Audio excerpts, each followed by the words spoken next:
ഞങ്ങൾ കൈവശപ്പെടുത്താൻ പോവുകയാണ്. ഞങ്ങളുടെ അവകാശമാണ്. മറ്റവർക്കൂടെ യാതൊരു അവകാശവുമില്ല. റൂറൽ എസ് പിക്ക് കാര്യങ്ങൾ മനസ്സിലായി. അവര് അത് വേണ്ട കാര്യങ്ങളെല്ലാം ചെയ്യാം എന്ന് വാഗ്ദാനം നൽകി.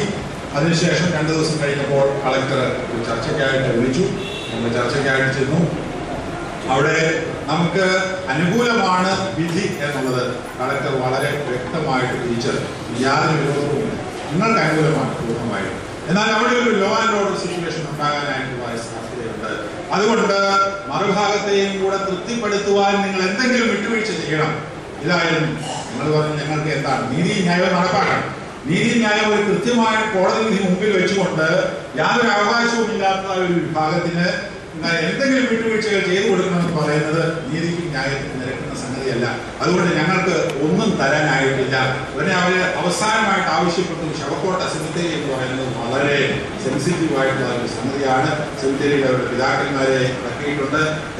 അതുകൊണ്ട് അവിടെയുള്ള പ്രവേശനം ഞങ്ങൾ നിരോധിക്കുന്നത് അബദ്ധമാണ്, പാടില്ല. എല്ലാവരും ഒരേ സ്വരത്തിൽ പറഞ്ഞതിന്റെ അടിസ്ഥാനത്തിൽ കഴിച്ച് ബാബാ തിരുമേനിയോടും സേവര തിരുമേനിയോടും സംസാരിച്ചതിന്റെ അടിസ്ഥാനത്തിൽ പിന്നെ സെമിത്തേരിയിൽ അവർക്ക് അവരുടെ ആളുകളെ അടക്കിയിരിക്കുന്നത് പൂർണ്ണിക്കാനായിട്ടുള്ളതായ അവസരവും ഇനി ശവാടത്തിൽ ഉണ്ടാകുമ്പോൾ ഇപ്പം സെമിത്തേരിക്ക് വേറെ സ്ഥലമൊന്നുമില്ല.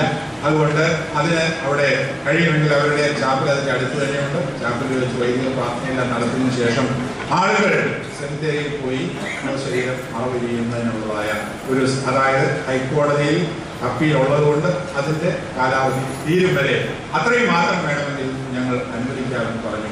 അത് അപ്രകാരം തന്നെ നമ്മൾ പറഞ്ഞിട്ട് പോന്നു. കളക്ടർ പിന്നെ വിളിക്കാമെന്ന് പറഞ്ഞു. പിന്നെ പല പ്രാവശ്യം വിളിച്ച് അങ്ങോട്ടും ഇങ്ങോട്ടും പല കാര്യങ്ങളൊക്കെ പറഞ്ഞിട്ട് ഒന്നും നടന്നില്ല. അങ്ങനെ ശനിയാഴ്ച വൈകുന്നേരം കോട്ടൂർ ചാപ്പലിൽ പഴയ സ്റ്റാറ്റസ് കോ അനുസരിച്ച്, കാരണം കോടതി വിധിയുടെ അടിസ്ഥാനത്തിൽ അവർക്ക് യാതൊരു സ്റ്റാറ്റസ് കോയും ഇല്ല, പഴയ സ്റ്റാറ്റസ് കോ അനുസരിച്ച് ഈ കഴിഞ്ഞ ശനിയാഴ്ച വൈകുന്നേരം മുതൽ കോട്ടൂർ ചാപ്പലിൽ അവർക്ക് ആരാധന നടത്തുവാനുള്ള സമയം ആയിരുന്നു. ശനിയാഴ്ചയും ഞായറാഴ്ചയും അവിടേക്ക് അവർ വരുമെന്ന് പറഞ്ഞു. ഞങ്ങൾ കളക്ടറുടെ ഉത്തരവ് വളരെ കൃത്യമായിട്ട്, കളക്ടറുടെ ഉത്തരവൊന്നും ഉണ്ടായില്ല, കളക്ടറോട് വളരെ കൃത്യമായി പറഞ്ഞു അവിടെ അവർക്ക് പ്രവേശിക്കാൻ യാതൊരു അവകാശവുമില്ല, തടയണമെന്ന് പറഞ്ഞു. പോലീസ് അവരെ തടഞ്ഞ സാഹചര്യത്തിൽ അവരവിടെ എല്ലാവരും റോഡിൽ ചുറ്റിയിരുന്നു. അതേസമയം തന്നെ പള്ളിയിൽ ആരാധന നടത്താനായിട്ട് നമ്മുടെ വൈദികരും ജനങ്ങളും പള്ളിയിൽ രാത്രി മുഴുവനും തന്നെ ഉണ്ടായിരുന്നു. അവരവിടെ ഇരുന്നു, മറ്റൊരു പുറത്ത് ഇരിക്കുകയും ചെയ്തു. ഏതാണ്ട് ഒരു 2 മണി രാത്രി ആയപ്പോഴേക്കും കളക്ടർ ഇവിടെ 134 പ്രഖ്യാപിച്ചു എന്നാണ് പറയുന്നത്. നമുക്ക് ലിഖിതമായിട്ട് യാതൊരു കടലാസും 144 പ്രഖ്യാപിച്ചതിനെ കുറിച്ച് നൽകിയിട്ടില്ല.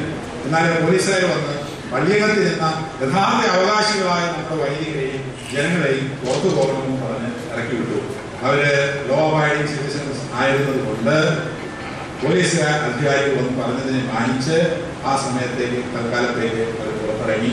പിറ്റേ ദിവസം രാവിലെ ഇന്ന് വിശുദ്ധ കുർബാന അർപ്പിക്കേണ്ടത് ഞങ്ങളുടെ അവകാശമാണ് എന്ന് പറഞ്ഞുകൊണ്ട് വൈദികരും ജനങ്ങളും പള്ളിയിലേക്ക് ചെന്നപ്പോൾ പോലീസ് അവരെ തടഞ്ഞു.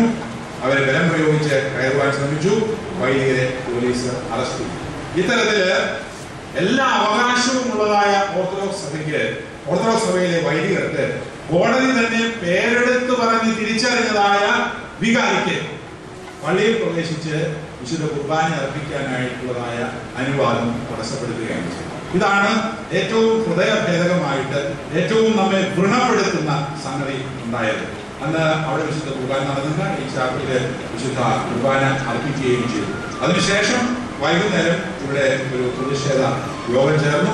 പരിശുദ്ധ കാതോലിക്ക ബാവ തിരുമേനിയുടെ നേതൃത്വത്തിൽ വിശുദ്ധ കാതോലിക്ക ബാവ തിരുമേനി അധ്യക്ഷ പ്രസംഗം നടത്തിക്കൊണ്ടിരുന്നപ്പോൾ തിരുമേനി തന്നെ ഒരു തീരുമാനമെടുത്ത് ഈ അനീതി ഇനിയും സഹിക്കാനായിട്ട് സാധിക്കില്ല. കാരണം ഇത് കോലഞ്ചേരി പള്ളിയുടെ മാത്രം ഒരു പ്രശ്നമല്ല. മലങ്കര സഭ സുപ്രീം കോടതിയിലെ കേസ് ജയിച്ചു. അതിനുശേഷം പല കേസുകളും ജയിച്ചിട്ടുണ്ട്. പല പള്ളികളിലും ആ കേസുകളിൽ കൂടെ നമ്മൾ സ്വന്തമാക്കിയിട്ടുണ്ട്. പല സ്ഥലത്തും സംഘർഷങ്ങൾ ഉണ്ടായിട്ടുണ്ട്.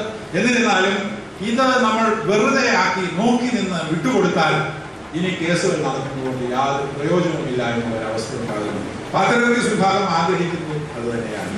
നമ്മൾ കളക്ടറേയും എസ് പിയൊക്കെ ബന്ധപ്പെടുമ്പോൾ അവർ പറയുന്നത് ഇവിടെ ഒരു ലോ ആൻഡ് ഓർഡർ സിറ്റുവേഷൻ, ആരെങ്കിലും 4 പേര് റോഡിൽ ഇറങ്ങി നിന്ന് മുദ്രാവാക്യം വിളിച്ചാൽ ലോ ആൻഡ് ഓർഡർ സിറ്റുവേഷൻ ഉണ്ടെന്ന് പറഞ്ഞിട്ട് നീതി ന്യായം നടപ്പാക്കാതിരിക്കുമോ എന്നുള്ളതാണ് നമ്മൾ ചിന്തിക്കേണ്ടതായ ഒരു കാര്യം.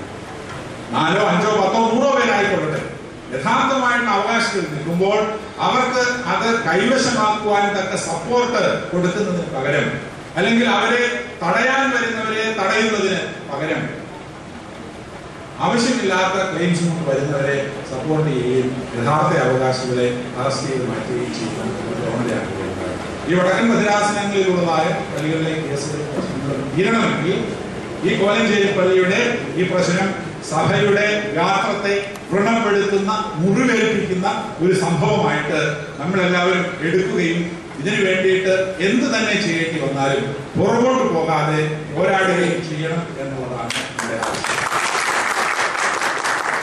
പരിശുദ്ധ ബാബാ തിരുമേനി വളരെ ദൃഢപൂർവമാണ്, വളരെ ശക്തിയോടെയാണ് ആ തീരുമാനം എടുത്തത്. ഇവിടെ അധ്യക്ഷ പ്രസംഗം നടത്തിക്കൊണ്ടിരുന്നപ്പോൾ നിങ്ങൾ എല്ലാവരും എന്റെ പിന്നാലെ വരിക എന്ന് പറഞ്ഞ് നേരെ മിഷനിലേക്ക് പോവുകയായിരുന്നു. അവിടെ പോയി എല്ലാവരും കൂടെ പോയി അവിടെ ഇരുന്നു. ഇവിടെ ഇനി കോടതി വിധി നടപ്പാക്കുന്നത് വരെയും ഞാൻ ഭക്ഷണം കഴിക്കുകയില്ല. പിന്നെ തിരുമേനി അഭിനന്ദ സെവരീസ് തിരുമേനി ബാബാ തിരുമേനിയോടൊപ്പം അവിടെ ഉപവാസം അനുഷ്ഠിച്ചുകൊണ്ടിരിക്കുകയാണ്. ഇത് 2 ദിവസമായി. ഇന്നലെ കളക്ടർ ചർച്ചയ്ക്ക് വിളിച്ചിട്ടുണ്ടായിരുന്നു. അതിന്റെ മറ്റ് വിവരങ്ങളൊക്കെ ബഹുമാനപ്പെട്ട ഇന്നലെ കളക്ടർ ചർച്ചയ്ക്ക് വിളിച്ചിട്ടുണ്ടായിരുന്നു. ഔദ്യോഗികമായിട്ട് പരിശുദ്ധ ബാബാ തിരുമേനി ചുമതലപ്പെടുത്തിയതനുസരിച്ച് ഞാനും സെക്രട്ടറി ഡോക്ടർ ജോർജ് ജോസഫും പള്ളി വികാരി ബഹുമാനപ്പെട്ട ജെ.കെ. കുര്യനച്ഛനും പള്ളിയുടെ ട്രസ്റ്റി ശ്രീ സണ്ണി സാബു, അതുപോലെ തന്നെ നമ്മുടെ അഡ്വക്കേറ്റ് ശ്രീകുമാർ, ഇത്രയും പേരാണ് കളക്ടർ, SP, IG ഇവരെല്ലാം ഉണ്ടായിരുന്നു. അവരെ സംഘടിപ്പിച്ചതായ കോൺഫറൻസിൽ സംബന്ധിക്കുവാനായിട്ട് പോയിരുന്നു. ഇവിടെ എല്ലാവർക്കും ഒരു സംഗതി എല്ലാവരും വളരെ വ്യക്തമായിട്ട് സമ്മതിക്കുന്നുണ്ട്. കോടതി വിധി പരിപൂർണമായിട്ട് നമുക്ക് അനുകൂലമാണ്. പാത്രങ്ങൾക്ക് വിഭാഗം പോലും സമ്മതിക്കണം. പക്ഷെ അവർ വെറുതെ പറയുന്നത് ഞങ്ങൾക്ക് ആരാധനാ സ്വാതന്ത്ര്യം വേണം. ആരാധനാ സ്വാതന്ത്ര്യം നമ്മളതിന് മറുപടിയും പറഞ്ഞു കഴിഞ്ഞു. ജനങ്ങൾക്ക് ആരാധിക്കുന്നതിന് യാതൊരു തടസ്സവുമില്ല. ജനങ്ങൾക്ക് വന്ന് ആരാധിക്കാം എപ്പോഴെങ്കിലും. ഞങ്ങളുടെ കൂടെ നിന്നോ, ഞങ്ങൾ പോയി കഴിഞ്ഞോ, ഏത് സമയത്ത് വേണമെങ്കിലും പള്ളിയിലോ ചാപ്പലിലോ എവിടെ വേണമെങ്കിൽ ആരാധിക്കാം. പക്ഷേ വൈദികർ പ്രവേശിക്കുന്നത് അത് അധികാര സ്ഥാപനത്തിന്റെ ഒരു ലക്ഷണമാണ്. അതുകൊണ്ട് വൈദികരെ പ്രവേശിപ്പിക്കാൻ സാധിക്കില്ല. വൈദികനെ നിശ്ചയിക്കുന്നതായ മെത്രാപ്പൊലീത്തായുടെ അധികാരം അംഗീകരിക്കുക എന്നുള്ളതാണ് അതിന്റെ അർത്ഥം. അപ്പോൾ ആ മെത്രാപ്പൊലീത്ത ഏത് സഭയുടെ അംഗമായിരിക്കുന്നോ ആ സഭയെ അംഗീകരിക്കുക എന്നുള്ളതാണ് അതിന്റെ അർത്ഥം പറയുന്നത്. അപ്പൊ നമുക്ക് ലഭിച്ചിട്ടുള്ളത് വെറുതെ ഭരണാധികാരം മാത്രമല്ല, സർവ്വാധികാരവും ലഭിച്ചിട്ടുള്ള ആ ഒരു പ്രസ്ഥാനത്തിന്റെ തലവനാണ് അവിടെ ആര് കയറണം, കയറരുത്, ആര് കുർബാന ചെല്ലണം, കുർബാന ചെല്ലരുത് എന്ന് നിശ്ചയിക്കേണ്ടത്. അതിനനുസരിച്ച് അഭിവന്ദ സേവകരും പരിശുദ്ധ കാതോലിക്ക ബാബാ തിരുമേനിക്കും തിരുമേനി നിയമിച്ചിട്ടുള്ളതായ വൈദികരും എല്ലാ അവകാശങ്ങളുമുണ്ട്. അതിനെ തടസ്സപ്പെടുത്താനായിട്ട് ആർക്കും കഴിയുകയില്ല. അവരുടെ അനുവാദം കൂടാതെ മറ്റാർക്കും പ്രവേശിക്കാനും സാധിക്കില്ല ഒരു വൈദിക. അതാണ് അതിന്റെ പ്രധാനമായിട്ടുള്ള സംഗതി. അപ്പോൾ കളക്ടർ പല കാര്യങ്ങളും നമ്മൾ വിട്ടുവീഴ്ച ചെയ്യണം. അവർ ഉപവാസം തുടങ്ങിപ്പോയി. എവിടെയെങ്കിലും വിട്ടുവീഴ്ച ചെയ്ത് അവരെ എഴുന്നേൽപ്പിച്ചു വിടണം. ഞങ്ങൾ ചോദിച്ചു, ഞങ്ങള് നിയമം സ്ഥാപിച്ചു കിട്ടുന്നതിന് വേണ്ടിയിട്ടാണ് ഈ യുദ്ധം ഏറ്റെടുത്തിരിക്കുന്നത്, മറ്റൊരെന്തിനു വേണ്ടിയിട്ടാണ് യുദ്ധം ഏറ്റെടുത്തിരിക്കുന്നത് ഞങ്ങൾക്ക് അറിയില്ല. അത് തന്നെയുമല്ല, ഇവിടെ ഉപവാസമാണ് പരിശുദ്ധ ബാബാ തിരുമേനി അനുഷ്ഠിക്കുന്നത്. അതേസമയം അവിടെ ഉപവാസമാണെന്ന് എവിടെയെങ്കിലും എഴുതി വെച്ചിട്ടുണ്ടെന്ന് എനിക്ക് തോന്നുന്നില്ല. അവിടെ വെറും അഖണ്ഡ പ്രാർത്ഥനാ യജ്ഞം മാത്രമേ ഉള്ളൂ. കേരളത്തിലെ മാധ്യമങ്ങൾ അത് ഒരു ഉപവാസ യജ്ഞമായി മാറ്റിയെടുത്തു എന്നുള്ളത് ഒരു സത്യാവസ്ഥയാണ്. പക്ഷെ അങ്ങനെ മാറ്റിയാൽ മാറുന്ന സംഗതിയാണോ ഉപവാസവും പ്രാർത്ഥനാ യജ്ഞവും എന്നുള്ളത് എനിക്ക് അറിയുകയില്ല. മാധ്യമങ്ങൾ ദയവായിട്ട് അതിന്റെ സത്യാവസ്ഥ മനസ്സിലാക്കി സത്യം റിപ്പോർട്ട് ചെയ്യുവാനായിട്ട് ശ്രമിക്കണം എന്നുള്ളതായ ഒരു അപേക്ഷയും കൂടെ ഇപ്പോൾ നടത്തുകയാണ്. അങ്ങനെ കളക്ടറുമായിട്ട് ഞങ്ങൾ ചർച്ച നടത്തി. നമുക്ക് സ്വീകരിക്കത്തക്ക ഒരു നല്ല നിർദ്ദേശവും ബഹുമാനപ്പെട്ട കളക്ടറുടെ ഭാഗത്തു നിന്നും ഉണ്ടായില്ല. അവിടെ ലോ ആൻഡ് ഓർഡർ സിറ്റുവേഷൻ ഉണ്ട്. അത് കോടതി വിധിയൊക്കെ നിങ്ങൾക്ക് അനുകൂലമാണ്. ലോ ആൻഡ് ഓർഡർ സിറ്റുവേഷൻ ഉണ്ട്. ഞങ്ങൾ എന്താ ചെയ്യുന്നത്? ഞങ്ങൾക്കൊന്നും ചെയ്യാൻ പറ്റില്ല. അവിടെ വലിയ രാത്രിക്കാർ വെടിവെപ്പ് നടത്തേണ്ടി വരും.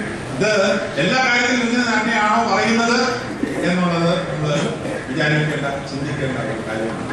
ലോ സിറ്റുവേഷൻ എന്ന് പറയുന്നത് ആരെങ്കിലും 4 പേർ മുദ്രാവാക്യം വിളിച്ചാൽ ഉണ്ടാകുന്നതല്ല, അല്ലെങ്കിൽ ആരെങ്കിലും 4 പേര് റോഡിലിറങ്ങി കുത്തിയിരുന്നാൽ ഉണ്ടാകുന്നതല്ല ലോ ആൻഡ് ഓർഡർ സിറ്റുവേഷൻ എന്ന് പറയുന്നത്. അതിനെ കൈകാര്യം ചെയ്യാനായിട്ട് നമ്മുടെ ഭരണകൂടത്തിന് ഇതുവരെയും സാധിച്ചിട്ടില്ല.